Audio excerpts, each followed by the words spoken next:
pasado 7 años de una de las peores tragedias que ha vivido España y el Gobierno sigue evitando que se sepa toda la verdad. ¿Qué nos oculta Rubalcaba? A continuación, en El gato al agua.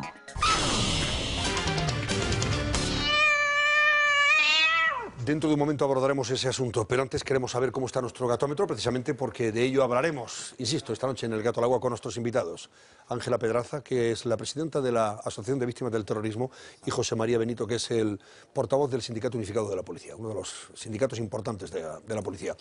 Ana Gugel, ¿cómo está ahora mismo el gatómetro? Pues vamos a ver qué están diciendo nuestros oyentes y telespectadores a esa pregunta que les formulamos. Si creen que el Gobierno obstaculiza que se siga investigando sobre el 11M, esa investigación del 11M, y ahora mismo nos están diciendo que sí, el 62,7%, que no, con 3%, pero yo les animo a que sigan participando en este gatómetro de esta noche y también a que sigan participando además con sus opiniones y sus comentarios.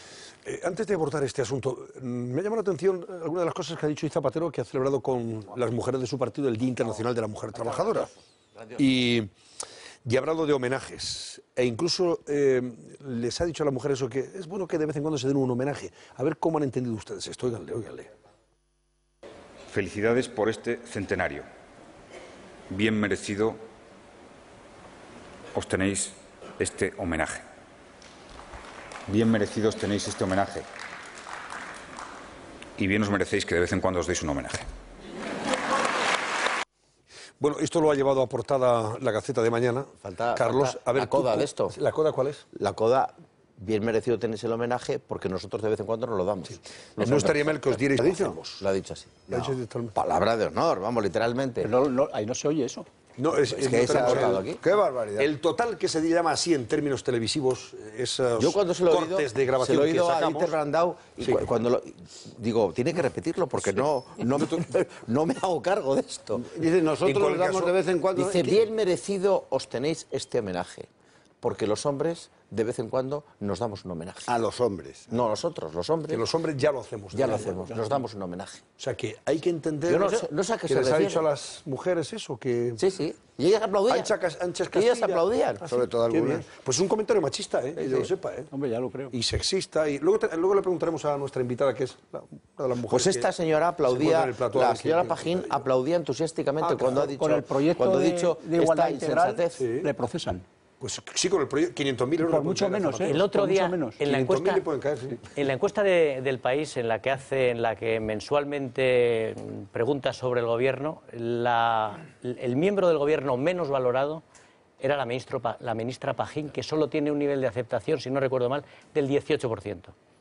Yo creo que es un buen índice también de hasta qué punto se toman en serio los españoles a esta ministra, ¿no? Ahora bien, a mí me gustaría que nosotros comentáramos si se reivindica o no el trabajo abnegado de esas mujeres que trabajan en su casa, que cuidan de su familia, que cuidan de sus hijos, y que parece que nadie se acuerda de ellas. En días como hoy, se está celebrando el centenario, como decía Zapatero, del Día Internacional de la Mujer Trabajadora. ¿Alguien se acuerda de estas mujeres que trabajan, e incluso más que aquellas otras que salen de casa para poder desarrollar su actividad profesional fuera del hogar? ¿Pero alguien se acuerda de las que se quedan en casa porque siguen siendo el sustento de la familia desde el punto de vista, hombre, de la cohesión de la misma, que cuida de que esa familia siga ordenada, en el mejor sentido de la palabra, que está pendiente de sus hijos, del cuidado de sus hijos, pero también de a lo mejor de sus mayores, de sus abuelos, eso de es sus padres, un mensaje reaccionario. Para esto es un mensaje reaccionario. No, pero sin embargo hay que acordarse de ellas porque yo creo que... Claro, nadie se acuerda de ellas en un día como hoy. No solamente... Es verdad que ha mencionado a esas mujeres expresamente también. Sino que no solamente el colchón social que eso se impone en épocas de crisis, sino que económicamente, para mí son un elemento de estabilidad social, incluso, si me permites, Alberto, un elemento anticíclico, en el sentido de que luchan con la economía doméstica. Yo es que lo viví en mi casa con mi madre, nos sacó adelante de una manera increíble. Luchan con unos elementos muy, muy reducidos y acaban creando una familia, alimentando una familia, llevando niños al colegio, trabajando, y nadie les reconoce nada. Bueno, pues yo creo que es el momento, y este es un escenario mejor que otro, para poderlo decir, que hay que darles a esas señoras un homenaje. Y es el reconocimiento social a la labor que realizan tanto socialmente como económicamente. Y yo lo quiero decir en esta noche, con vosotros aquí, decir eso. Así es, y bueno, y no solo eso, yo creo que lo más alucinante, lo que a mí más me llama la atención es que hay un porcentaje cada vez mayor de mujeres que siguen haciendo esa labor dentro de su casa y además la suelen hacer ellas solas con poca ayuda del resto de la familia y además trabajan. O sea, la combinación realmente para esas mujeres es mortal, ¿no? Porque cuidar de la familia, ser el elemento de cohesión social y encima trabajar, verdaderamente, eso sí que se merece un homenaje, pero todo conjuntamente. O sea, no es solo el trabajar, es trabajar. Rajoy también, perdóname, Carlos, yo ahora os doy la palabra a Mario. Es verdad que Rajoy también se ha reunido con mujeres, en este caso en Alovera, creo, en Guadalajara, donde se ha reunido con estas mujeres para hacer, pues eso, conmemorar el día, pero él sí en su discurso, que sepamos, en su alocución sí ha tenido referencias a las mujeres, a las amas de casa. Hemos seleccionado alguna, pero hay más, incluso en las que ha tenido muy en cuenta el papel extraordinario que desarrollan esas mujeres que trabajan en casa, ¿no? Con la familia y que no sé, a veces no nos acordamos, ¿no? Pero están ahí. Vamos a oírle. Y hoy, con la crisis económica que estamos viviendo, hay mucha gente que ve cómo los hijos vuelven a su casa porque se han quedado sin trabajo. Y hay, sobre todo en el mundo rural, muchas abuelas que con su pensión tienen que sostener a la familia y tienen que vivir ellas. Bueno, esto es algo muy importante. Y esta es la otra gran labor del Estado. El Estado, las administraciones están para dar oportunidades, para dar formación, para que la gente tenga más libertad, pero también para ayudar a aquellas personas que han hecho mucho a lo largo de su vida por ellos, su familia y por su país y que ahora están en situaciones más difíciles. Ahora, ¿qué pasaría, os pregunto, qué pasaría si las mujeres que trabajan en sus casas, Mario, un día dijeran todas, nos vamos al INEM y nos vamos a apuntar al paro, porque también queremos trabajar fuera de casa? Entonces vamos a ver qué pasa con las estadísticas de este país. ¿Qué ocurriría si a todas les diera por decir, oiga, me voy al INEM, yo soy una señora que trabaja en mi casa, pero como no me reconocen mi trabajo, pues me voy al paro y por lo menos que reconozcan que también formo parte de la lista de paradas porque no trabajo fuera de casa? ¿Qué? Antonio, yo no sé qué ocurriría en ese caso, pero sí sé que esto que acaba de decir Rajoy me parece que es más importante. Un país que tiene el 45% de jóvenes en paro. Un país que tiene 4,5 millones de personas en paro. Y que por si fuera poco eso que acaba de decir, en zonas rurales, las abuelas tienen que compartir una pensión exigua para mantener a unos nietos jóvenes que son incapaces de encontrar trabajo. Si ese no es un sistema fracasado, si eso no es un índice clarísimo de un sistema fracasado, yo ya no sé a qué esperan. Yo creo que la explicación de por qué, una de las explicaciones de por qué llama tanto la atención el 20% de desempleo, el 21, casi el 21% de desempleo que hay en España en este momento y que no hay un conflicto social abierto en la calle, es en parte, sin lugar a duda, es la red familiar de apoyo y ciertamente ahí las mujeres y los hombres mayores ya jubilados son, sin lugar a dudas, los apoyos fundamentales, los que explican el que muchas familias puedan seguir pagando sus hipotecas y que muchas familias se reúnan y reciban ayudas para pues, mantener los colegios, gastos imprescindibles, la alimentación, etcétera. Sin la cohesión social, sin esa cohesión social que hay en España, pues sería imposible el que el 20%, el que mantuviéramos el 20% de desempleo y que eso no se hubiera traducido en un conflicto social abierto. Durante tanto tiempo se ha dicho que este mensaje que estamos diciendo aquí es un mensaje reaccionario, que es un mensaje obsoleto, que decirlo incluso da vergüenza porque parece que estás apuntando a ese mensaje. Lo que decía Alberto es lo que yo iba a decir a continuación, es decir, aquí la clave de que todo esto se esté manteniendo, de que con un 21% de paro la cohesión social y la gente no esté en la calle gritando porque hay este paro tan verdaderamente estruendoso, es sencillamente porque las familias se han unido. Las familias se han unido y endogámicamente están manteniendo a los parados. Y fruto, y sobre todo el producto de esto, es que las personas, los que lo están haciendo, son estas mujeres que por lo que sea en su vida han elegido quedarse en casa. A mí lo que más me asombra es que una señora cualquiera, la que trabaja en esta empresa, sea una mujer trabajadora y la que trabaja en su casa no se le dé el apelativo de trabajadora. No se le dé el apelativo de trabajadora. Oiga usted, es reaccionario decir que una señora se queda en su casa porque cree que educar a sus hijos, que trabajar por sus hijos, etcétera, etcétera, es una labor que tiene una trascendencia verdaderamente vital. Y sin embargo, Y luego, sobre todo, fundamentalmente, que ahora, ya en el 2011, tenemos un problema, que es que estas mujeres están compaginando su labor en el trabajo con su labor en casa. Y eso, desde el punto de vista biológico, no tiene resolución. No tiene resolución. Por tanto, la desigualdad o la igualdad no la proclaman las leyes, es la propia biología. Es lo duro de este asunto. Son las 11 menos cuarto, las 10 menos cuarto en Canarias. Vamos a recordar la pregunta del gatómetro porque de eso vamos a hablar enseguida con nuestros invitados, que les voy a presentar a continuación.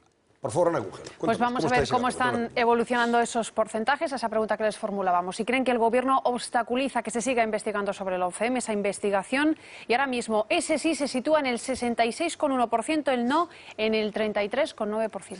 Eso es lo que ustedes nos están diciendo, una pregunta que hemos formulado en vísperas del 7º aniversario de esos terribles atentados que se llevaron por delante la vida de personas en España y que se cumple esta semana, concretamente el próximo viernes, 7º aniversario de lo que llamamos con el acrónimo 11M. Y en buena parte de la opinión pública, fíjense ustedes, cuando se va a cumplir ese 7º aniversario, continúan instaladas muchas dudas e interrogantes sobre esos atentados. Una juez de Madrid está investigando la querella presentada por una de las asociaciones de víctimas del 11M contra el exjefe de los TEDAS, Juan Jesús Sánchez Manzano. Yo he pedido al Ministerio de Interior que le envíe en un plazo de 10 días, a contar desde el pasado día 2 de marzo, la relación de los policías que trabajaron a las órdenes del inspector Sánchez Manzano aquel fatídico día, hace 7 años. Van a ver ustedes ahí las providencias de la juez. La juez quiere en definitiva saber por qué se recogieron unas pruebas de los escenarios de las explosiones y se dejaron otras, por qué se destruyeron parte de esas pruebas y se conservaron algunas otras, y quién ordenó en definitiva todas esas actuaciones, ¿no? Las providencias de la juez Coro Cillán García, que así se llama, son tan evidentes y ciertas como que se han publicado en un periódico y las tienen ustedes ahí, en su pantalla, ahí ven ustedes, ¿no? Bueno, pues, sin embargo, el Ministerio del Interior, a través de la Dirección General de la Policía, lo niega. Dice que no es cierto que un juez haya dado 10 días para identificar a los TEDx del 11M. Cosa sorprendente e inaudita. Hemos invitado a la presidenta de la Asociación de Víctimas del Terrorismo, Ángeles Pedraza, madre de una de las víctimas mortales de aquellos terribles atentados ocurridos hace ahora 7 años. Ángeles, muy buenas noches, gracias por acompañarnos. Buenas noches. Y también, bueno, antes de nada, usted perdió a su hija Marian, ¿no? Miriam. O Miriam, perdón. No la perdí, la asesinaron. La asesinaron. Que a mí me gusta hablar con propiedad. ¿En qué tren concretamente? En Tellez. En Tellez, aquí ya entrando en Atocha, ¿no? Sí. En la estación de Atocha. ¿Qué edad tenía? 5 años. Muy bien. Es, por cierto, la primera vez que la Asociación de Víctimas del Terrorismo, y creo que es bueno recordarlo, que es la principal y mayoritaria asociación de víctimas del terrorismo en España, está presidida por alguien que perdió a una hija asesinada en aquellos terribles atentados, o a un familiar directo, en este caso, ¿no? Sí, lo que pasa es que hay algo que yo siempre comento, y es que me dicen muchas personas, es la primera vez que hay un presidente o presidenta que no es de ETA, que es del 11M. Digo, bueno, si tú lo sabes, acláramelo, porque yo todavía no sé quién ha sido. Entonces, sí, mi hija murió en el 11M, Qué bien está, pero podía haber morido, o sea, perdón, la podían haber matado en cualquier otro día. Yo no sé todavía quién la mató, con lo cual esa diferencia no es que no me guste, sino que no es cierta. Es una precisión que usted hace y que probablemente es lo que sugiere la necesidad de aclarar definitivamente todo esto, ¿no? Sí, aclarar hasta las últimas consecuencias. Sí. Bueno, también hemos invitado al portavoz de una de las asociaciones policiales más importantes, en este caso el Sindicato Unificado de Policía, José María Benito. Buenas noches, José María. ¿Qué tal? Y gracias también por acompañarnos. ¿Por qué, le pregunto a usted, por qué niega el Ministerio de Interior, a través de la Dirección General de la Policía, esas providencias que hemos visto antes de la juez Coro Cillán García? Pues no lo sé, esa es una buena pregunta que habría que hacerle al ministro del Interior. ¿Por qué niega la evidencia? Hemos visto los documentos publicados en un medio de comunicación, los acaban ustedes ahora mismo de poner en pantalla. No lo sé, en cualquier caso nosotros estamos personados en esa querella contra Sánchez Manzano porque en 5 ocasiones antes del 11M nosotros habíamos denunciado las prácticas de Sánchez Manzano al frente de los TEDAS. Una persona que curiosamente no era TEDAS, se le puso al frente de los TEDAS, y estos hombres, que son unos policías hechos de una pasta especial, que se juegan la vida cuando se activa un artefacto explosivo, tenían unas prácticas y tenían una serie de protocolos de actuación que este hombre echó abajo de golpe y porrazo, poniendo en riesgo y en peligro la vida de los propios TEDAS. Y por lo tanto a nosotros nos parece que en el caso del 11M Sánchez Manzano todavía tiene algunas cosas que decir que no ha dicho y que por lo tanto ahí está. Sí, decía Mario que no lo ha entendido bien. ¿Ustedes tienen una Sí, sí, contra el inspector Sánchez Manzano. Pero relacionada contra este señor Sánchez Manzano, ¿pero derivada del 11M o al margen del 11M? No, derivada del 11M, es decir, estamos personados en la querella. Y concretamente acusan de... No, nosotros lo que estamos es colaborando con esa asociación de víctimas que ha interpuesto la querella. Van también con la asociación. Es que yo creo que hay... Una confusión. A mí cuando habla conmigo amigos y tal, la sociedad, yo creo que hay 3 frases que yo creo que son 3 puntos claros para... Habría 100 preguntas, pero hay 3 cosas que para mí son clave. Vamos a ver. El señor Sánchez Manzano recoge las muestras de 4 focos. Recogen miles de kilos de muestras. Al juicio llegaron 26 tornillos. Eso es lo único que llega al juicio. Es lo único de que todas llega las al juicio. Pruebas y evidencias de los Efectivamente. escenarios de los atentados. Desde hace que habían 20 recogido. años, todo lo que recogen de muestras de un atentado o accidente, los TEDAS lo entregan rápidamente a la policía científica. En el atentado del 11M, el atentado, más sangriento y más brutal que ha habido en toda Europa, se le olvida y no le entrega las muestras a la policía científica. Y luego la sentencia del OCM, para quien crea que nos inventamos cosas, dice textualmente el Tribunal Supremo que no queda claro qué tipo de dinamita explotó. Como dice también, no queda claro que ha sido Al-Qaeda y como dice también, no se sabe quiénes fueron los autores intelectuales. Entonces yo creo que con este resumen todo el mundo se da cuenta que no nos inventamos nada. Vamos a recordar que Sánchez Manzano, Juan Jesús Sánchez Manzano, el ex jefe de los TEDAS, era el responsable, el 11M, del equipo policial encargado de los artificieros de desactivación de explosivos TEDAS, ¿verdad? Está pendiente de estas querellas. La última, esta que ha planteado el propio Sindicato Unificado de Policía, en colaboración también con una de las asociaciones de víctimas del terrorismo del 11M que preside Ángeles Domínguez, si no recuerdo mal. Ahora, ¿creen ustedes? Luego vamos a seguir ahondando en estos detalles que me parecen muy importantes, que ha apuntado ya Ángeles Pedraza y usted, señor Benito. Pero antes, ¿cree usted que está obstruyendo o obstaculizando, mejor dicho, el Ministerio del Interior, la labor de una juez, en este caso Corocillán, que quiere seguir investigando el papel de los TEDAS y concretamente del señor Sánchez Manzano, aquel 11M? La obligación de cualquier ciudadano, y más si hablamos de poderes públicos, y en este caso del Gobierno, es colaborar con la justicia. Es decir, si cualquier ciudadano está obligado de forma normal a colaborar con esa justicia, más los poderes públicos, ¿no? Esa es una máxima que está ahí que desde luego debemos de poner de manifiesto. Por las actuaciones que estamos viendo, sí que es verdad que se está, no sé si obstaculizando, pero desde luego no se está colaborando lo que se debiera colaborar con la jueza que está investigando este asunto. Y estamos a tiempo de rectificar. Quiero decir que el ministro está a tiempo de mandar esos informes y de mandar los nombres de los TEDAS, porque además ellos están deseando declarar y están deseando decir qué es lo que pasó ese día, cuáles fueron sus pautas de actuación, qué se les ordenó, qué se les dijo que tenían que hacer, y por lo tanto yo creo que esa comparecencia en sede judicial de estos TEDAS aclararía desde luego algunas de las dudas que existen sobre ese atentado. Que tendrán que ir, definitivamente. O sea, que una vez que reclamados, el Ministerio tendrá que identificar profesionalmente a estos policías. Órdenes de Sánchez Manzano aquel día tendrán que pasar por su señoría y aclarar las sin duda, preguntas porque que además se han vertido por algunos medios de comunicación, algunos personajes, muchas acusaciones sobre la actuación de los TEDAS ese día, incluso sobre la actuación de la policía en general después de los atentados o con ocasión de los atentados del 11M, y por lo tanto, quienes más interesados estamos en que se conozca la verdad, que no quede ninguna sombra de duda sobre la actuación de los policías en general y de los TEDAS en particular, somos nosotros. Bueno, vamos a ver, José Marino, tenemos... Solo un segundo, te respeto lo que has dicho de que sois los más interesados, pero te aseguro que los más interesados somos nosotros. Solo una cosa, Ángeles, tenemos que ir a publicidad en 30 segundos y luego le va a seguir preguntando, lógicamente, también el resto de la mesa, pero me interesa una cosa. Usted, como presidenta de la OVT, ¿tiene la sensación de que el Gobierno no quiere que se investigue ya más sobre el 11M? Sí, sí, seguro. Y además a mí, porque es un tema demasiado grave, pero si no, me parece bien esto que ha pasado ahora, porque si el señor Rubalcaba, que en un documento que es público y que se puede demostrar, dice que es mentira, pues ya podemos imaginarnos lo que pasa detrás en otras cosas. Bueno, pues si me permitís, vamos a hacer una pausa y volvemos a las 11 con este asunto. Estamos abordando el 11M, ahora que se cumple el 7º aniversario, con invitados que probablemente planteen suficientes dudas e interrogantes y que nos hagan partícipes precisamente de esas inquietudes para ver si de una puñetera vez la justicia aclara todo aquello que nosotros queremos que se aclare en relación con aquel terrible atentado. Volvemos enseguida. España está creciendo al mismo nivel que Europa. ¿Se lo creen? Pues esta es la última gran mentira de Zapatero, recién salida del horno. En breves momentos, en El Gato al Agua. Recuperamos nuestro gatómetro, puesto que de ello seguimos hablando esta noche en El Gato al Agua. Ana Gugel, por favor, recuerda la pregunta y el resultado, que está Subiendo el Bueno, sí. está subiendo el sí de una forma Eso es considerable. Sí. importante, se distancia de una forma importante de ese no. Ahora mismo el sí se sitúa en el 72,1%, el no en el 28%, bueno, más o menos en esos porcentajes se está moviendo, 72 para el sí, 28 para el no. A esa pregunta que les hemos formulado esta noche, si creen que el Gobierno obstaculiza que se siga investigando sobre el 11M.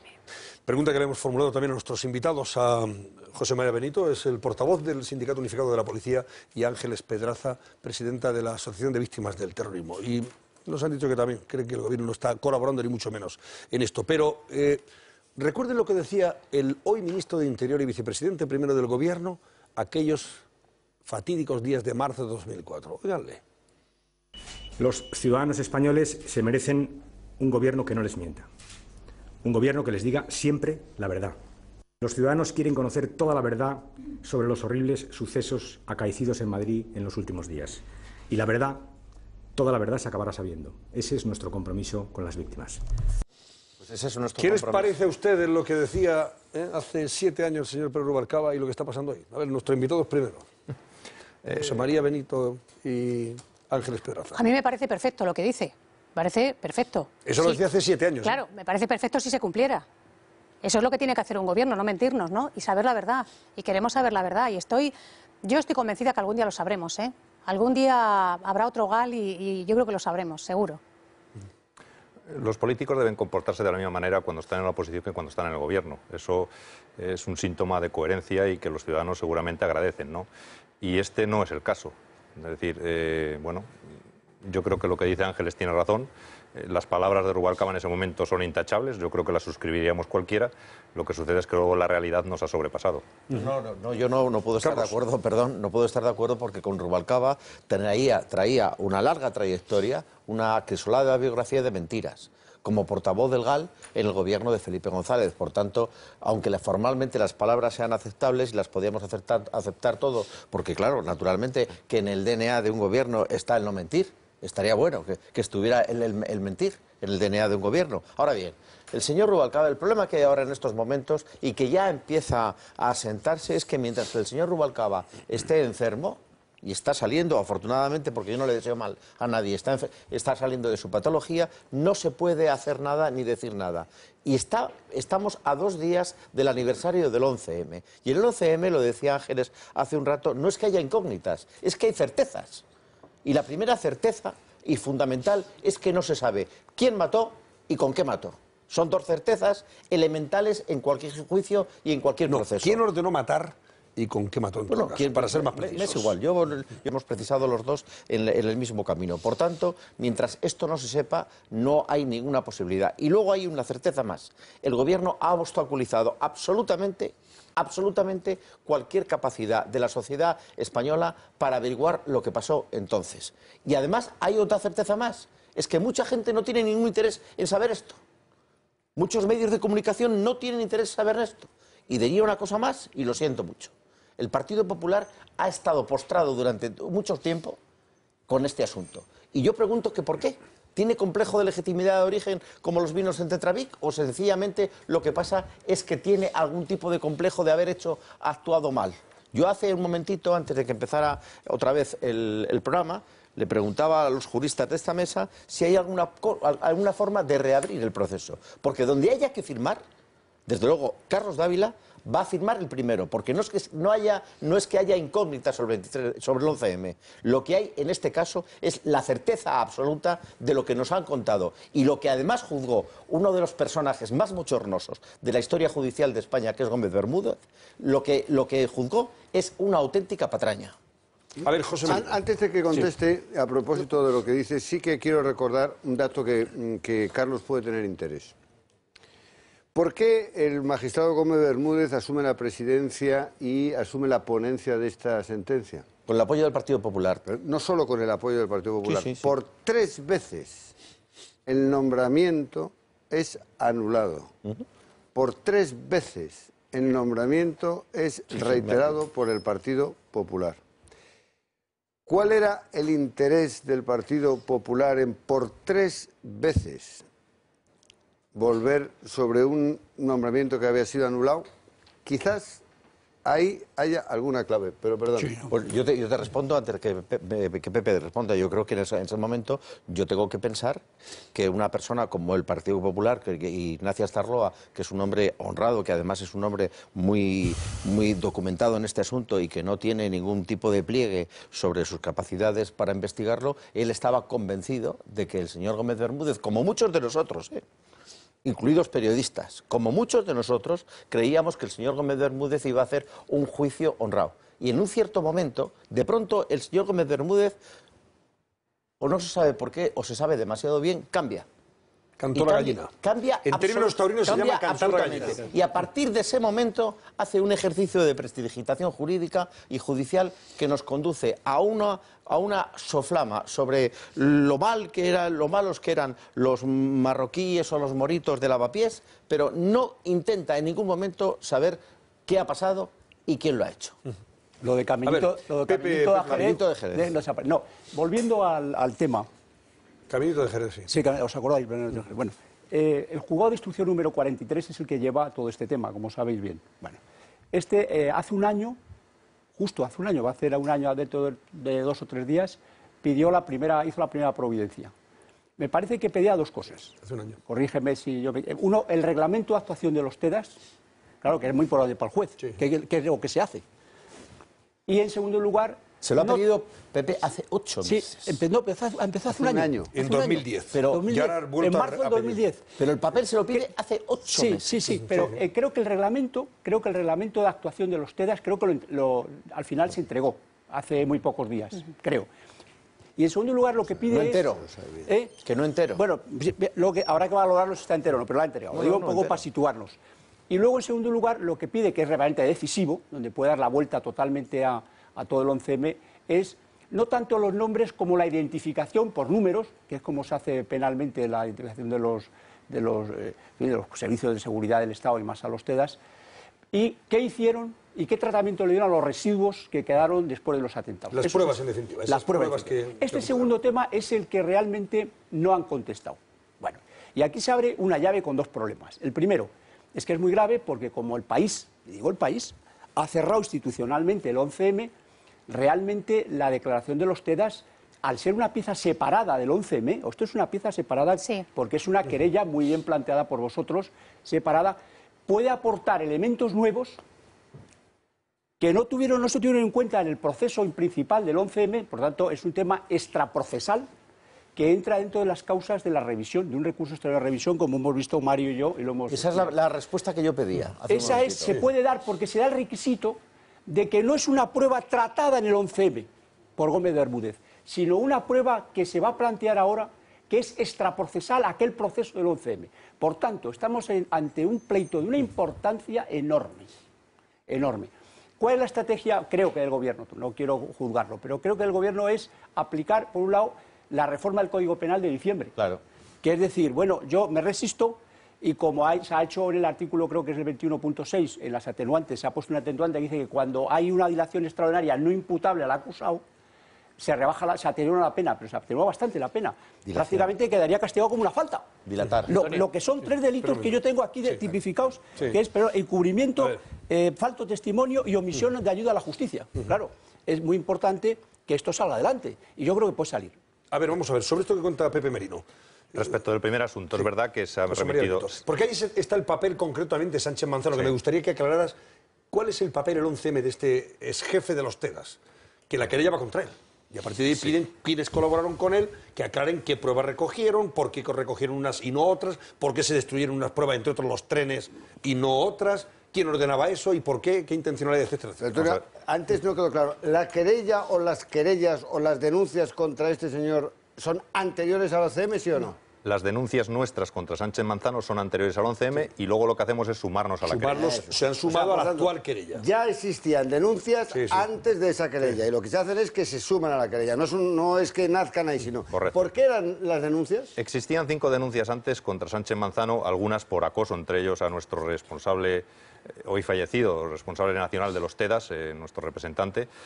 Pero además de todo eso, porque cuando Sánchez Manzano llega a los TEDAS, un hombre que no es TEDAS, es comisario pero no es TEDAS, siempre Normalmente y habitualmente el jefe de los TEDAS había sido un TEDAS que conoce bien la profesión y que conoce lógicamente cuáles son los procedimientos de actuación y conoce todos los protocolos que hay que llevar a cabo. El señor Sánchez Mazano, ¿qué es lo que hace? Bueno, pues lo que hace es desbaratar ese protocolo de los TEDAS en el sentido siguiente. Los TEDAS normalmente cuando se activaba un artefacto explosivo, porque hasta entonces es verdad que solo conocíamos el terrorismo de ETA, para nosotros el terrorismo islamista ha sido nuevo a partir del 11M, pero ETA cuando ponía un artefacto explosivo en un determinado sitio, pues no ponía solo uno, ponía varios. Entonces el protocolo de actuación de los TEDAS era que mientras los TEDAS, un grupo de TEDAS estaba desactivando un artefacto explosivo en un sitio, casi en directo se estaban enterando el resto de equipos de toda España de lo que estaba haciendo, de cuál era el procedimiento, de si había alguna trampa, cuál era el tipo de explosivo, si tenía más o menos carga de metralla, es decir, de todo lo que rodea a lo que es la desactivación de un artefacto explosivo. Cuando llega el señor Sánchez Mazano dice que eso se acabó. Es decir, que él es quien controla, él es quien dirige y él es quien decide qué es lo que se dice y cuándo se dice. Es decir, un control exhaustivo de la información que no viene a cuento. Antes del 11M. Antes del 11M. De ahí nuestras denuncias. El caso más paradigmático es bueno, pues la desactivación de una bomba de ETA en Burgos, a bordo de un tren. Bueno, pues que los TEDAS se enteraron de lo que pasó y de lo que sucedió y de la desactivación de esa bomba, pues varios días después de que eso sucediera, ¿no? Con el riesgo que había para el resto de personas y de ciudadanos. Luego, por concreto, es decir, antes del el día del 11M, de acuerdo con ese nuevo reglamento, pueden darse las siguientes situaciones. Que no es un reglamento, perdóname, es la actuación... Eso es, un nuevo protocolo de actuación, para entendernos, las nuevas normas que establece pero este no señor, aprobada por nadie, sino las normas que establece el señor Sánchez Mazano. Y le conceden la posibilidad, estoy diciendo, la posibilidad de decir qué se hace con las pruebas y a dónde se mandan. Así es. Así es. Por tanto, ese poder lo tenía. De hecho, la querella que está Siguiente presentada... pregunta, ¿lo ejerció? Sí. ¿Perdón? ¿Lo ejerció ese poder?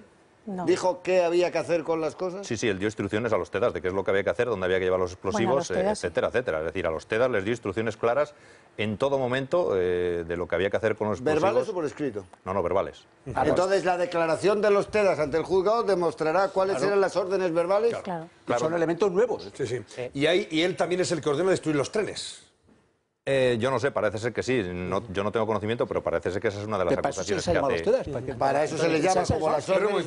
José María, sí. ¿Terminaste? Sí, no, lo que decía es que nosotros somos los primeros interesados en que los TEDAS declaren, porque los TEDAS son la pieza clave, como decíais antes, de qué es lo que sucedió. Es decir, por qué los explosivos, si lo habitual es que se manden a policía científica unas muestras, que el resto se almacenen o se destruyan una vez evaluados bueno, pues los componentes que tienen, las características que tiene ese explosivo, lógicamente, si eso no se hace por el protocolo ordinario y se hace de otra manera diferente, pues el señor Sánchez Mazano tiene que explicar por qué se hizo de esa manera. Y una pregunta Alberto, delicada. Perdón, Pepe, un momentito, Alberto. Bueno, antes habéis planteado que realmente hay dos temas fundamentales y que de hecho los plantea el Tribunal Supremo, ¿no? Y es que no se sabe con qué se atentó y no se sabe quién. Y es que, efectivamente, si no se sabe con qué, es imposible. Y no sabe quién ordenó atentar. Es que hay si no se sabe, unos señores que están sentenciados que se supone son los que pusieron, algunos participaron, vamos, en la... Bueno, pero si no se sabe con qué, no se sabe cuál es el origen los de que esos se supone explosivos. se suicidaron. Bueno, claro, es que hay varias cosas y entonces sería fundamental el que es evidente que en esta ocasión no se ha podido determinar, parece. Bueno, sí se ha podido determinar porque hemos visto incluso una grabación en televisión en la cual los científicos que están analizando los restos que quedaban de las explosiones contradicen absolutamente la versión del gobierno y la versión que acepta el juez en el sentido de qué es lo que explotó en los trenes. Y dicen que no es exactamente lo que decía el gobierno, sino otro producto diferente que no podía venir de Villa Conchita, ¿no? De Mina Conchita.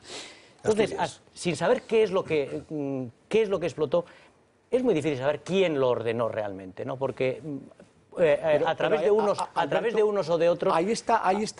Pero ese es el tema fundamental. Entonces, claro, si hay una persona que tiene esa capacidad, ese poder absolutamente imposible de comprender, no ya en una democracia, en cualquier país medianamente organizado, que una sola persona, el jefe de un grupo que trata del tema de explosivos, tenga la capacidad, él, de decidir qué se hace con las pruebas, de decidir la destrucción de miles de kilos de pruebas y hasta el punto de que apenas hay unos gramos, pero que esos gramos permiten incluidos decir... los trenes, donde explotaron todos los trenes. ¿Cómo es posible? ¿Cómo es posible que eso realmente hayamos tenido que esperar 7 años y a través de esa querella presentada precisamente contra la actuación de Sánchez Manzano, ¿cómo es posible que todavía esos otros policías, y yo ahí ya tengo que hablar de esos otros policías, no hayan hablado? ¿Cómo es posible? Yo no ya que Sánchez Manzano no haya declarado, pero todos los otros policías que han participado, yo tampoco les he oído hablar en ningún sitio. Porque el único sitio donde deben hablar los policías es ante los juzgados. Yo no estoy de acuerdo, no estoy de acuerdo. Eso es lo de la obediencia debida en las guerras, que eso es un tema que no es aceptable. No, yo tampoco. En situaciones de este tipo, un policía no puede guardar el secreto. Es que no hay ningún secreto. Es decir, no. ¿Quién destruye? Por supuesto que lo hay. Quiero decir, hay un protocolo de actuación de los TEDAS. Este hombre dice que hay que hacerlo de otra manera, pero no quiere decir que esa otra manera de hacerlo sea ilegal. Por lo tanto, los policías no tienen por qué negarse a hacer lo que se les ordenó hacer. Ahora bien, ¿qué es lo que estamos diciendo nosotros? Llámeseles a los policías, dirán lo que tengan que decir. ¿Están dispuestos a declarar? Perdón, pues no están dispuestos, están obligados a declarar. No solo dispuestos, obligados. ¿Puedo hacer una pregunta? Sí. La pregunta es la siguiente. Usted afirma, y además creen que no están haciendo algo ilegal, ¿cómo un policía que sabe perfectamente lo que son las pruebas para un sumario y las pruebas para un juicio posterior, cómo un policía se puede prestar a seguir la consigna de Sánchez Manzano y destruir nada más y nada menos que las pruebas, que son los trenes? Pues mire, porque Señor Benito, un momentito. En 60 segundos responde esta pregunta de Dávila y otra de Pepe Merino que tiene por ahí pendiente, muy interesante. Volvemos en un minuto, no se lo pierdan esto, por favor. José María Benito, responda, por favor, a las preguntas que habíamos dejado en el aire. Vamos a ver, los atentados es verdad que se producen en un clima pues, de tensión. Generan muchos problemas porque son cosas que hasta ese momento no conocíamos en nuestro país, unos atentados que causan de golpe y porrazo casi 200 muertos, donde hay una gran actuación policial, es decir, porque no solo actuaron los TEDAS de los servicios centrales, sino que actuaron los TEDAS de Madrid. Es decir, estamos hablando de una actuación de cerca de 20 personas donde lógicamente se cometieron errores. Yo no discuto que se cometieran errores, hasta tal punto que incluso algún artefacto explosivo apareció en una comisaría. Se llevó en una bolsa hasta la comisaría de Villa de Vallecas y luego hubo que sacarlo para desactivarlo. Quiero decir que en ese caos que se generó, pues es normal que todo el mundo hiciera pues lo que buenamente pudo, primero para salvar a las víctimas, que se pudo salvar, segundo para intentar pues poner un poco de orden en la investigación y tercero, yo creo que los policías, insisto, creo que no actuaron de mala fe, creo que no actuaron, sino que todo lo contrario, hicieron lo que creían que era lo mejor en ese momento, con independencia de que luego se ha visto que no era lo mejor para la investigación. Ángeles, que usted quiere decir sobre esto también. Sí, le decía a José María que yo apoyo totalmente siempre a la policía, a los cuerpos y fuerzas de seguridad del Estado, ¿no? Pero yo sé, me consta, con nombres y apellidos, de algún policía que no sé si porque quiere olvidar esto, porque no quiere estar metido en esto, porque no es capaz, le han ascendido o le han retirado de su profesión y está ahora con una paga y viviendo ahí, y esas personas, por lo que sea, yo no voy a decir por qué, nunca van a declarar, nunca nos van a ayudar, José María. Yo solo un momentito, si me permites. Este es un debate, y es muy corto lo que voy a decir, este es un debate envenenado porque tenemos que empezar siempre diciendo lo que ha dicho Ángeles. Apoyamos a la policía, naturalmente que apoyamos a la policía, pero ¿cómo yo voy a apoyar a Sánchez Manzano, que es uno de los personajes que es culpable de que hasta ahora mismo no sepamos lo que ha pasado? Es decir, a mí me parece de aurora boreal que no, en un juicio las pruebas no se presenten. Y aquí no se han presentado las pruebas. Pero por eso está Sánchez Manzano procesado. Porque fueron destruidas. Pero fueron destruidas. Y ese señor era la policía. Y él tiene que decir quién las destruyó. Por cierto, para que yo recupere la confianza en toda esa gente. ¿Cómo está Sánchez Manzano desde el punto de vista legal? ¿Cuál es su situación actual? Su situación actual es que está en activo, es jefe de una comisaría local en Madrid y sigue ejerciendo en su puesto, cosa también... ¿Y procesado? Un poco rara, porque aquí lo primero que se hace cuando se procesa a una persona, a un policía en este caso, es abrirle expediente disciplinario y en algunos casos suspenderle cautelarmente hasta que se dirime el juicio. ¿Me permites? A ver, Pepe, no, perdóname, Alberto, ahora amparo a Pepe. Fijaros una cosa, que los 3 delitos que penden sobre este hombre es encubrimiento, falso testimonio y obstrucción y omisión a la acción de la justicia. Que son la ocultación de pruebas. Que son muy graves, los delitos con el Código Penal, gravísimas, gravísimos. Bien, entonces, yo, señor Benito, el problema está que Sánchez Manzano da una orden, y esa orden no es escrita, como bien ha señalado Mario Conde, sino es verbal. Lógicamente hay que comprender Carlos, que la policía la cumpla. Vamos, hombre, sí, en cierta medida, en ese momento de tensión la cumple. Hasta ahí va. Es que no es un momento. Es que, perdona un momento. No, sí, pero si al fondo Pepe, estoy de acuerdo contigo. No, es que el asunto no es este. Es que no se destruyeron los trenes en las primeras 24 horas. Lo sé. Se destruyeron al cabo del tiempo. Que lo sé, pero estos cumplen unas órdenes. A lo que voy es a lo importante, porque lo que interesa aquí es lo siguiente, que no se cierre el 11M. Hombre, claro. Bien, entonces, para que no se cierre el 11M, lo que tenemos que hacer todos es insistir, y eso es una cosa que casi es un ruego, es decir, que los TEDAS que vayan, que digan todo lo que sepan, porque realmente ahí es donde se puede abrir todo un proceso nuevo, todo el destripamiento del 11M y un nuevo proceso. Perdona, pero es que hay que aclarar porque si no le podemos confundir. ¿Estás de acuerdo? Sí, pero verás, ¿el 11M ha sido juzgado? Sí. ¿Ha sido juzgado por la Audiencia Nacional? Sí. ¿Ha sido juzgado por el Tribunal Supremo? Sí. ¿Eso se llama cosa juzgada? Sí. La cosa juzgada, pues si no nos pueden decir, oiga, se puede volver un momento. Sí es cosa juzgada, sí es una certeza judicial, pero la certeza judicial puede ser revisada en determinados casos. Eso se llama recurso extraordinario de revisión. Cuando se prueban, se pueden aportar pruebas que no se tuvieron en cuenta y que desmontan la realidad de los hechos. Por tanto, lo que están haciendo con esta querella... Espera, Mario, y máxime cuando hay un delito. Lo que están haciendo con esta querella no es única y exclusivamente decir usted fue... No.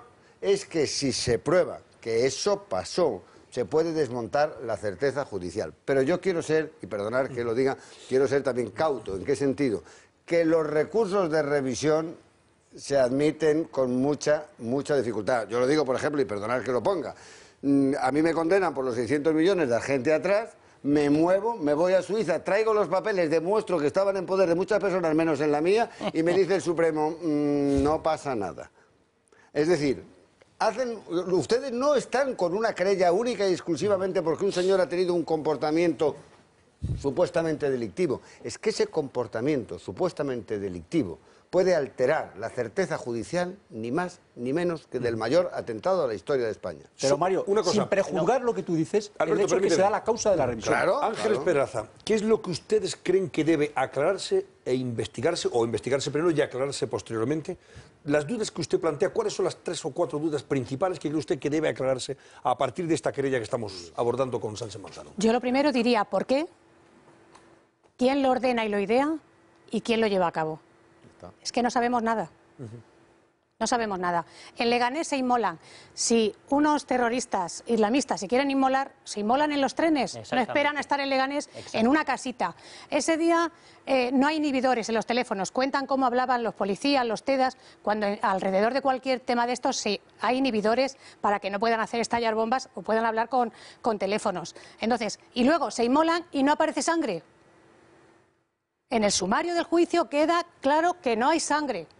Y lo que nos dicen... muestra de sangre de no, porque no existe. No hay sangre. Se habían suicidado. No hay sangre.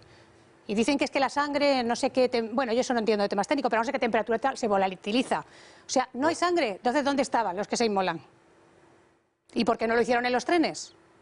Hay muchas... Pero vamos, yo creo que hay que empezar de cero. Doña Ángeles, luego están los que el Supremo ha suelto.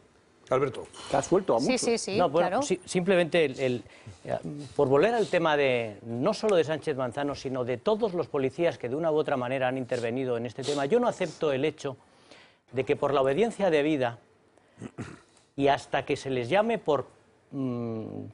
se les dé instrucciones, o bien por el Ministerio del Interior, que no la da, o bien por un juzgado, todos los policías que saben qué es lo que ha ocurrido en muchos de estos temas, y es obvio que son muchas las personas que han participado en este tema y que lo saben, que no puedan hablar o que no se decidan hablar. A mí no me cabe en la cabeza, no lo entiendo. A mí tampoco. No lo entiendo, y además no me sirve el argumento de que la obediencia debida, el cumplimiento de las leyes, el cumplimiento de los reglamentos, que ellos solo pueden hablar cuando lo dice el Ministerio de Justicia o cuando se lo dice el juzgado. No estoy de acuerdo. Yo creo Pero el que cumplimiento humano, ¿dónde está? El cumplimiento humano, ¿dónde está? Exactamente. Yo insisto, Además, primero. yo creo que hay una obligación personal de que cuando se sospecha que hay comportamientos incorrectos por parte de los superiores, hay que denunciarlos. Y yo eso no lo he visto en este caso por parte de muchos de los policías que han intervenido.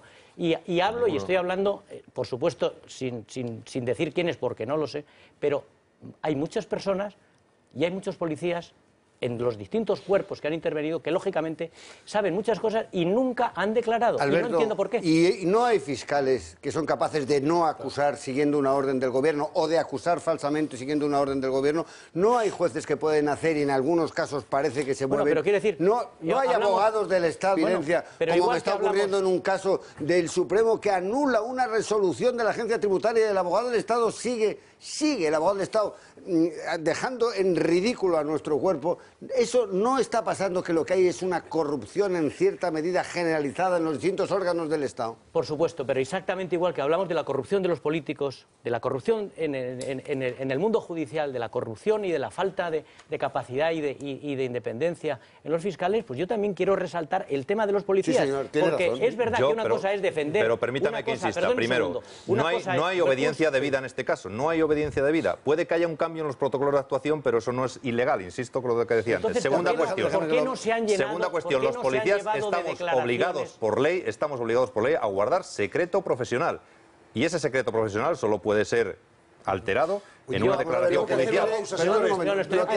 Déjame que lo diga. Lo que le quiere decir el señor Rejía, que tiene conocimiento que aunque sea por una orden se está cumpliendo, se está cometiendo un posible delito en un atentado en el que han muerto una serie de personas, no puede alegar obediencia debida y lo que tiene que hacer es inmediatamente denunciarlo. Bueno, vamos a hacer una pausa, si me permitís, y seguimos con este asunto y abordaremos otro de interés esta noche de martes aquí en El Gato al Agua. Pero voy a recordarles una cosa a ustedes antes.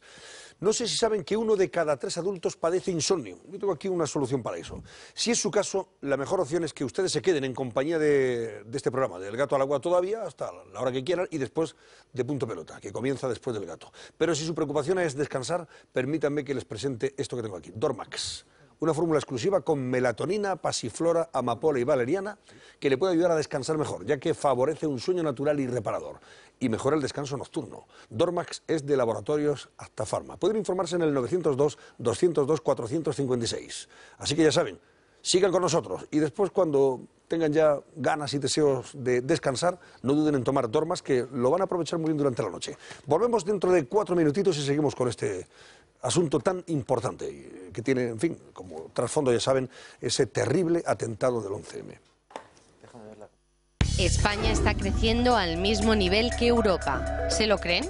Pues esta es la última gran mentira de Zapatero, recién salida del horno. En breves momentos, en El Gato al Agua.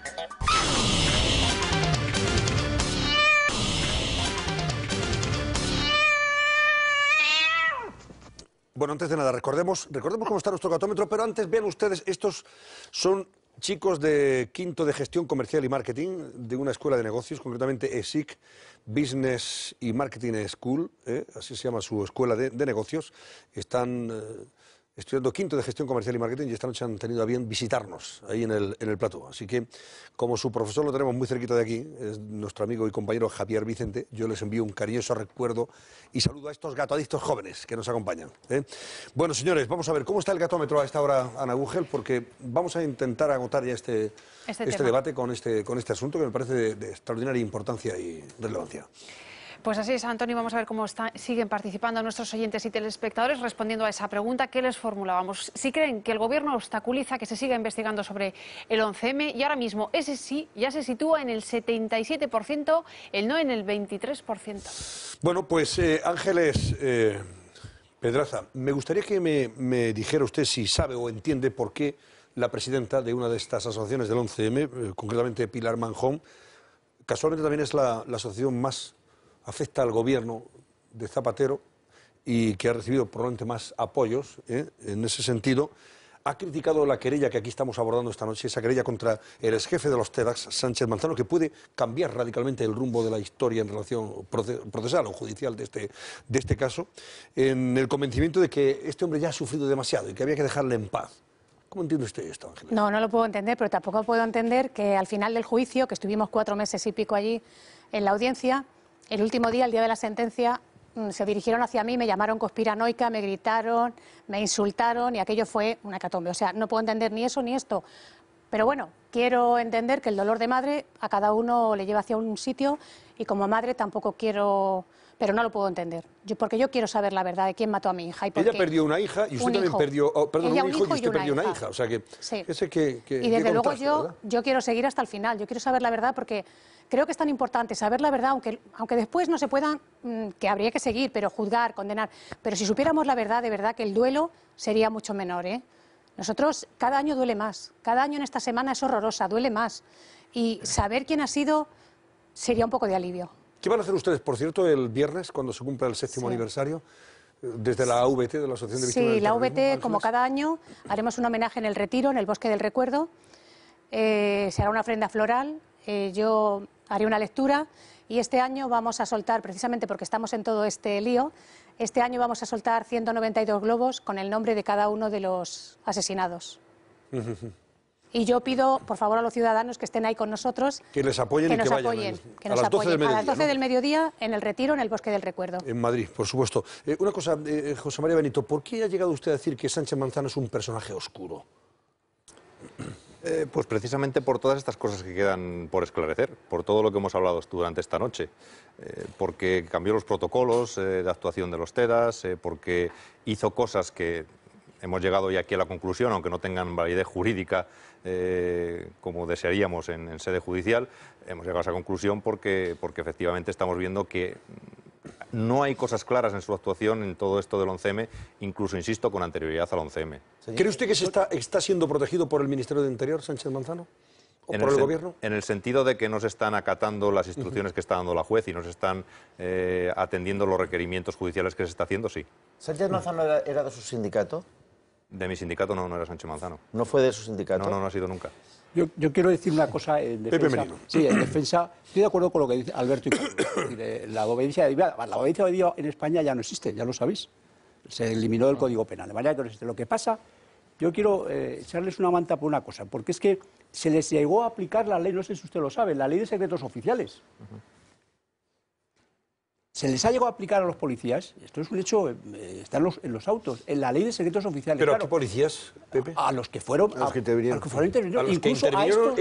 Incluso a estos se la quieren aplicar y la juez le ha dicho que no, vale. Claro, colocaros en la posición de un funcionario, hombre, yo me quiero colocar en la posición humana.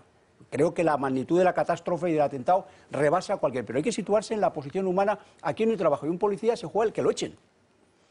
Pues yo no me puedo colocar, lo siento, Alberto, pero yo no me puedo colocar en el fondo estoy de acuerdo contigo. No, en el fondo y en la forma, tienes que estar de acuerdo conmigo. Cuando te llegan a aplicar la ley de secretos oficiales, estoy de acuerdo contigo. Pues vas al juzgado exactamente igual. Que sí, también es cierto. Y vas a los medios de comunicación. Pero si a lo que voy es a la cantidad de obstáculos que han creado para que no testifiquen. No digo que no fueran a hacerlo y que no debieran hacerlo, pero que veas la cantidad de obstáculos. No es suficiente. Pero yo lo que quiero señalar... Para mí no es suficiente. No, pero yo lo que quiero señalar es que, habiéndome parecido tan mal todo como ha quedado cerrado, lo que debemos de aprovechar y tender todos de juntos es sacar la verdad ahora, y ahora tenemos la oportunidad. Pues hay una fórmula. Vosotros habéis dicho, los juristas de esta mesa, habéis dicho que hay una capacidad para presentar un recurso de revisión. Un recurso de revisión contra... Pues yo entonces solamente pido una cosa, que los TEDAS que van a ser llamados a cara descubierta digan lo que piensan. Eso es. Y entonces yo recuperaré mi fe en muchas cosas. Bueno, y si no es a cara descubierta tampoco importa. Lo importante es que declaren ante la juez y que digan todo lo que saben. Hay una fórmula que es el testigo porque se les puede proteger, se les puede proteger. Y ellos, además, de hecho, creo que la requisitoria de la señora juez es que quiere identificarles profesionalmente, ni siquiera quiere que aparezcan sus nombres. Pero no me la es una identificación profesional de estos policías. Esa es la forma habitual de identificar a los funcionarios policiales. Nombre, van con número. No solo en este caso, sino en todos los casos. Que no nos quedemos en Sánchez Manzano. Que no nos quedemos en Sánchez Manzano. Que aquí hay dos grandes responsables de que esto esté sin averiguar. Tenemos la gran oportunidad. Fíjate, son dos apellidos. Pérez Rubalcaba, uno, Zapatero, por supuesto, Pérez Rubalcaba, Zapatero y Gómez Bermúdez. Este es el personaje clave del encubrimiento. Es un personaje que no ha contribuido a la acción de la justicia, sino a su obstrucción. El presidente del tribunal. Todo el mundo de la sala segunda de la audiencia. Este es el personaje clave en este tema, con Rubalcaba. Pero fíjate, lo que yo quiero insistir desde el punto de vista jurídico es que se ha cerrado con unos elementos probatorios, porque no cabría la revisión, como Mario ha dicho muy bien, la certeza jurídica, el Tribunal Supremo lo ha cerrado, santidad de cosa juzgada, no cabe nada. Bueno, y no cabría ni el recurso de revisión, pero como da la casualidad que sean dos elementos aquí. Primero, elementos que no se tuvieron en cuenta en aquel proceso. Eso es. Porque si hubieran tenido en cuenta... No es alucinante pensar que son el propio Tribunal Supremo reconoce que no sabe lo que ha explotado, claro, o que hay incertidumbre respecto... La palabra exacta es que no hay absoluta certeza. El Supremo...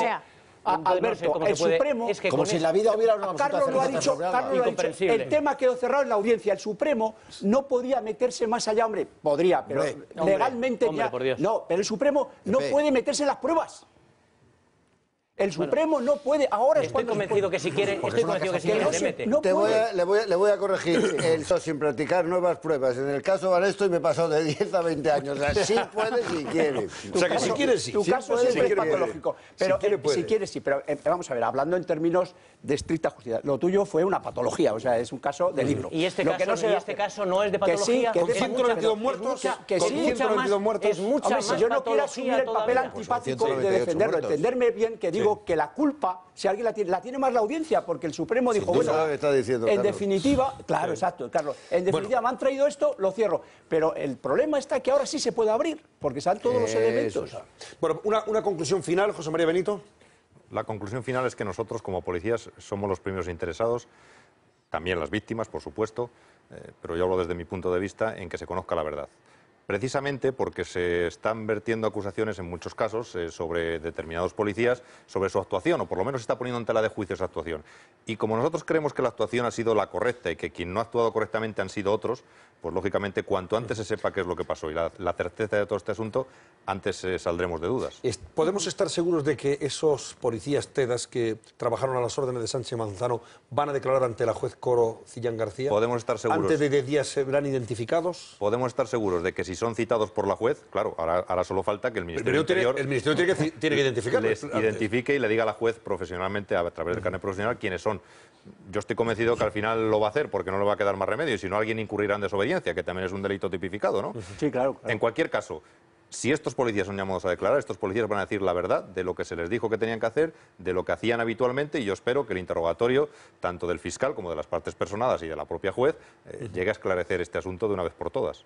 Ángeles Pedraza. Yo creo que es una petición a los medios de comunicación, porque si no fuera por vosotros, el 11M ya no existiría. No, por nosotros, por algunos de nosotros. Bueno, por algunos de vosotros, pero como estoy con vosotros, por eso la petición es que, por favor, que sigáis junto con las víctimas luchando por saber quién mató a mi hija y quién mató a 191 más y dejó herido a casi 2.000 personas. Pues muchísimas gracias, Ángeles Pedraza. El viernes, de luego nosotros, estaremos con ustedes, con las víctimas, que son con las que hay que estar, fundamentalmente por encima de cualquier otra consideración. Y el viernes estaremos en el retiro, en ese bosque del recuerdo, para conmemorar a aquellos que perdieron su vida hace 7 años, ¿no? En aquel terrible atentado que además cambió el curso político de España y sobre todo la vida de tantas familias. Eso es por encima de todo. Efectivamente. La vida de tantas familias como la suya, que perdió a una de sus hijas, ¿no? Y muchísimas gracias por acompañarnos. Seguiremos con ustedes, con la Asociación de Víctimas del Terrorismo, por supuesto, con su presidenta, y también con José María Benito, al quien le agradecemos su presencia en calidad de portavoz del Sindicato Unificado de la Policía. Gracias, José María. Muchas gracias. Vamos a seguir, si os parece bien, con otros temas. Nos quedan todavía 12 minutitos. Me gustaría que escucharais hoy a Zapatero ironizando a propósito de la ocurrencia de limitar la velocidad a 110 kilómetros por hora. Ironizando sobre Dios y Rajoy. Óiganle. Pues no lo oímos. No. Sí, es la declaración del señor Zapatero. Estoy comentando, hablando con mis compañeros de control. Te notamos. Cuando habla de Dios y Rajoy, dice, hombre, que se le encargue a Dios, ¿no?, la fórmula para solucionar esto. Óigale. Le he oído al señor Rajoy hablar de un plan, que hay que hacer un plan como Dios manda. Bueno, pues yo le pido a Rajoy que hable con Dios y que nos diga cuál es el plan que hay que hacer. Eso sí que es una propuesta. Es un programa sistemático, coherente, pensado, articulado y de largo alcance. Hacer un plan como Dios manda. Dice la Gaceta mañana, Carlos, pero este hombre está enajenado diciendo estas cosas. Pide Rajoy que hable con Dios para ver qué hacer con la energía. Yo a mí me parece, es que no solamente ha dicho eso, desde luego, hoy era su escenario, porque iba con las mujeres estas fecundamente progresistas, lo digo sin ningún tipo de connotación peyorativa en el adverbio, y ha ido directamente a mofarse primero del Partido Popular, en lo cual me parece que está en su derecho, porque tampoco pasa nada. Pero hombre, utilizar estos términos cuando hay gente que le ofende, una vez más, haciendo gala de ese laicismo verdaderamente repugnante, es verdaderamente estúpido. Luego ha dicho esto de cuando ha dicho de y el día dice, está bien que recibáis un homenaje, pero no estaría mal que os dierais de vez en cuando porque lo hemos dicho. No, ¿qué es lo que hemos comentado? Vamos a dejar de una vez de estas tonterías, porque este individuo no nos puede gobernar. Pero a propósito del tema de la velocidad, la limitación de velocidad de 110 kilómetros por hora, que es un asunto que está en la calle, ¿no? Y que estamos sufriendo, padeciendo. Además, lo grave de esto es que no parece que vaya a solucionar el problema real que tiene España, que tiene que ver con la falta de un plan energético serio, ¿no? Y responsable. Hay una asociación que tiene como objetivo que se aumente la velocidad precisamente en las autopistas a 140 kilómetros por hora, y una compañía de recursos de multas que se llama Devuelta, que han llevado este asunto al Supremo. Sí. Vamos a ir al responsable y ya me decís qué posibilidades tiene de que esto prospere, ya que estamos rodeados de buenos juristas. Vean ustedes, oiga. Déjame el país. ¿Tenemos ese corte, ese total, por favor? Sí, eso, venga, vamos. Estamos un poquito despistadillos hoy. Sí. ¿No? Bueno. Pues mientras se ponen de acuerdo ahí y se enteran de lo que va a la fiesta, vamos a contestar a esta pregunta. ¿Hay posibilidad de que esto las prospere, dos asociaciones, la de 140, se llama Asociación 140 kilómetros por hora, y Devuelta, lo han planteado desde una perspectiva curiosa, porque como el Gobierno lo ha planteado no desde la seguridad del tráfico, sino lo ha planteado desde el punto de vista del consumo energético, habría que haberlo hecho a través de la ley de hidrocarburos, que es la que establece la situación de alarma energética, se llama así. En ese caso podría haberlo adoptado, pero como lo ha adoptado por una medida de seguridad, por una medida de alarma energética y no de seguridad, no se podía haber modificado la ley. O sea, que la modificación es ilegal, de rebajar de 120 a 110 kilómetros por hora. Ese es el argumento que ellos emplean, pero yo te añado otro argumento más después de estudiar el tema. Vamos a ver, la ley de seguridad de tráfico vial es una ley. Y es verdad que está desarrollada por un reglamento y que esto modifica no la ley porque es decreto y sí el reglamento. Pero como establece nuevos tipos, no tiene cobertura. ¿Nuevos tipos de qué? Pues, por ejemplo, el ir a 110 y te sanciona. Eso no estaba anteriormente. Vamos a oír al portavoz de esta compañía. Vamos a ver. Y ahora me lo responde Mario. No tiene cobertura. Entendemos que tiene una legalidad muy clara por cuanto los límites de velocidad, si bien es cierto que están atribuidos al Gobierno y recogidos tal atribución en la Ley de Seguridad Vial, esta ley establece que los límites tienen que fijarse con criterios de seguridad vial, no de ahorro energético. La manera correcta de haberlo hecho era haber llevado al Parlamento la modificación de la Ley de Seguridad Vial, introducir nuevos criterios para fijación de límites de velocidad, votarla, de ahí pues desarrollar ya el reglamento que conforme a la ley modificada pueda establecer con todas las garantías el nuevo límite de velocidad. Que presuntamente el Gobierno ha cometido una ilegalidad. Claro, aprueba por decreto, por lo menos si hubiera sacado un decreto ley, que nos han hinchado a decretos ley, pero es que han cometido el grave error de principiante de hacerlo por decreto. Y si se anula algún día esto, ¿qué pasa con las multas? Las multas. ¿A quién reclamamos? ¿Al maestro Hermero? ¿A quién reclamamos? Alberto, sobre este tema, tú que eres además a mí me da la impresión de que el Gobierno ha conseguido su objetivo en este caso, que era desviar la atención de un tema que es absolutamente menor, no es menor, que decir, porque en definitiva es pasar de... Antes se podía ir hasta 135 realmente en la práctica y ahora se puede ir hasta 115, que es donde van a saltar los radares. O sea, realmente es una rebaja de 20 kilómetros por hora en carretera, que es sensible. Pero yo creo que el Gobierno ha tenido éxito y en lugar de hacer un plan energético de verdad, en lugar de replantearse el problema de la energía que está aquí otra vez con el petróleo, hoy ha bajado un poco, pero sigue estando a 112 o 113 dólares el barril. En lugar de hablar de ese tema que afecta muchísimo a la economía española, pues ha conseguido que la atención se fije en la rebaja de la velocidad y en otro tema que tampoco le hemos dado mucha importancia, y es que resulta que este plan, con el cual el Gobierno dice que pretende ahorrar alrededor de 2.400 millones de euros, supone de entrada un gasto de 1.200 millones de euros por parte del Gobierno en distintas operaciones. Y aún en la situación en la que estamos, que de entrada haya algo seguro, que es 1.200 millones de euros más de gasto, para potencialmente ahorrar 2.400, quiero decir, me parece un disparate. Esto sí que es el chorro del loro. Oye, vamos a ver. Vamos a ver si nos ha vendido hoy una burra ciega Zapatero o no. Hoy se ha reunido con el presidente chileno, que está de visita oficial en España.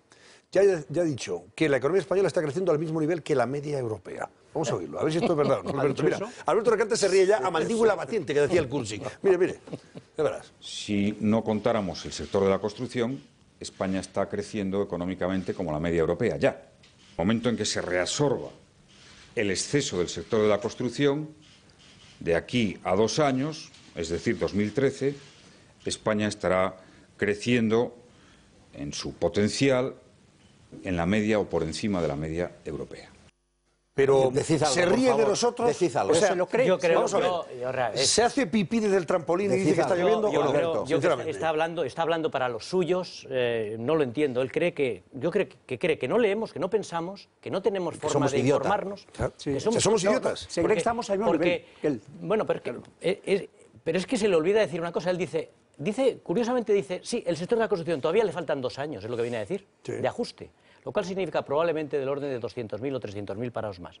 Lo que no dice es que en 2013, cuando dice que teóricamente todo empezaremos a crecer como los europeos, a este paso lo haremos con más de 5 millones de parados oficialmente. Claro.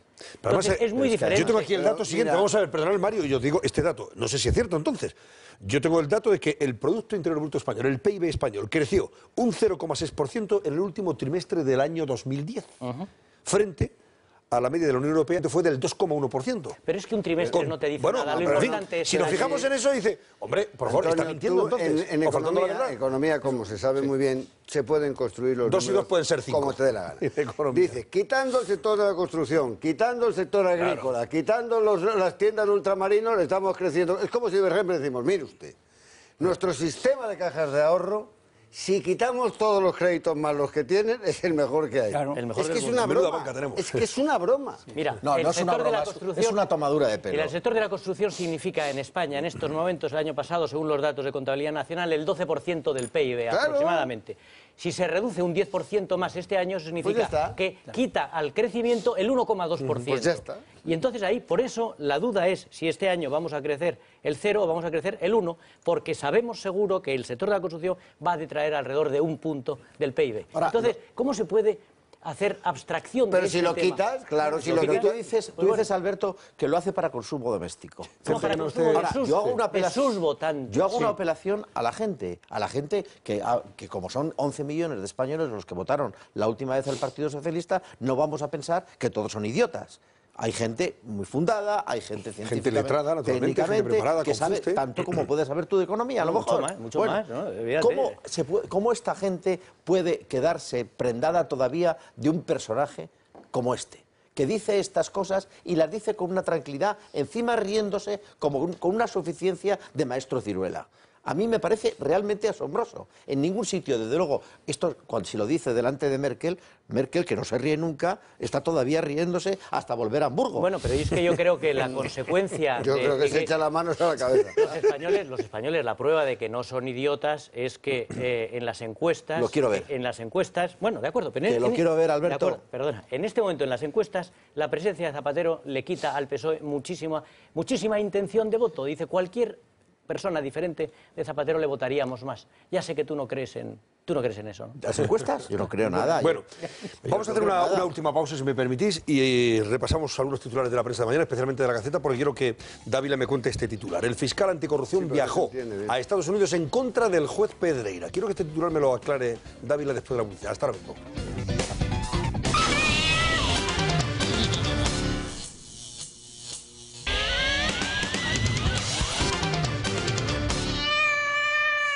Bueno, vean ustedes la portada de la Gaceta de mañana, que les invitamos, como siempre, a que compren y lean, porque no solamente se van a informar convenientemente, sino que van a leer cosas que en otros diarios no van a encontrar.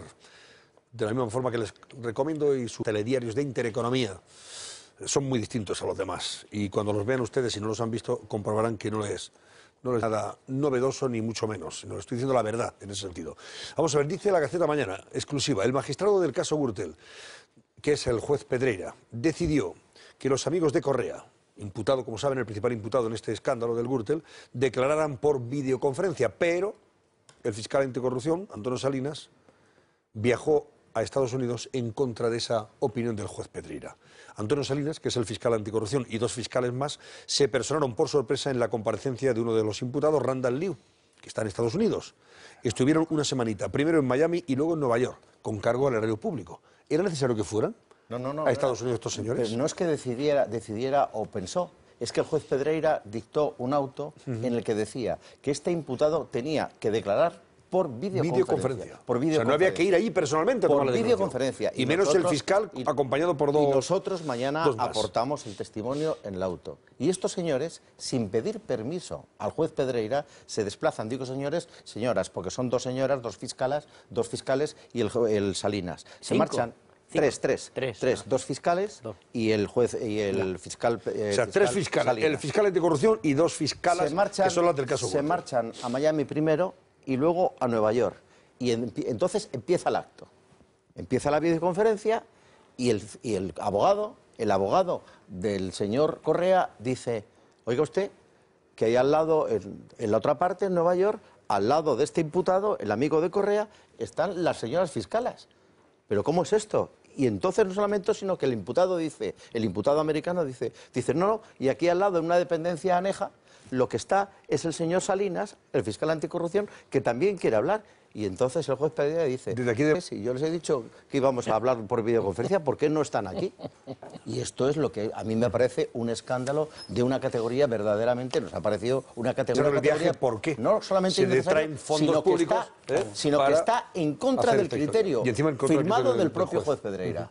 Es verdaderamente alarmante. No se pierdan mañana este asunto, que lo van a leer detenidamente en la Gaceta. Nos vamos a marchar cerrando nuestro gatómetro, como siempre, que hoy arroja este resultado que enseguida vamos a mostrarles. ¿Creen ustedes que el gobierno de Zapatero obstaculiza la investigación del 11M? Han dicho ustedes sí, casi un 80%, no un 20,4%.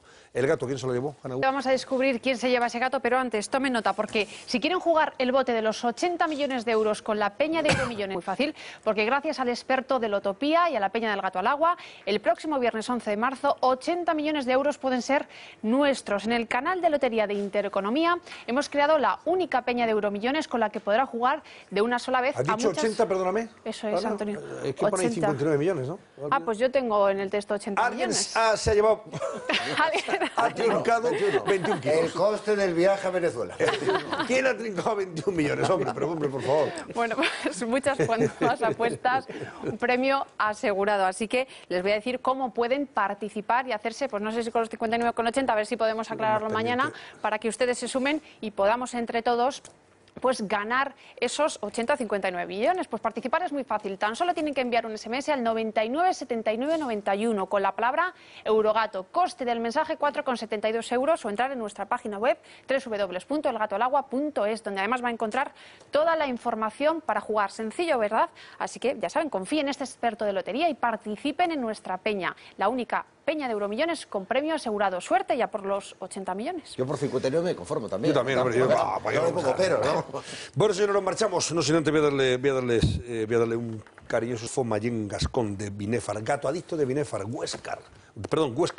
Binefar Huesca, que ha estado aquí en el plató esta noche, cumple años, así que le felicitamos de paso. Y cumple usted muchos más, don Adolfo, acompañado de doña Josefina Bardají, que también es gato adicta. Adiós, Pepe Merino, gracias por acompañarnos. Hasta el próximo martes. Adiós, Mario Conde. Hasta el jueves. Don Antonio, me ve el jueves. Adiós, don Carlos David. Adiós. Un placer. Y a don Alberto Recarte también. Gracias. Y el gato Jiménez, que se nos olvidaba, Antonio. Además ha barrido Alberto Recarte con el 88%. Aquí lo tienes. Alberto, bueno, Alberto ha barrido usted, pero ¿qué ha pasado hoy? Venga. Hala, pues nada, nos marchamos. Le dejo con punto pelota. Hasta mañana.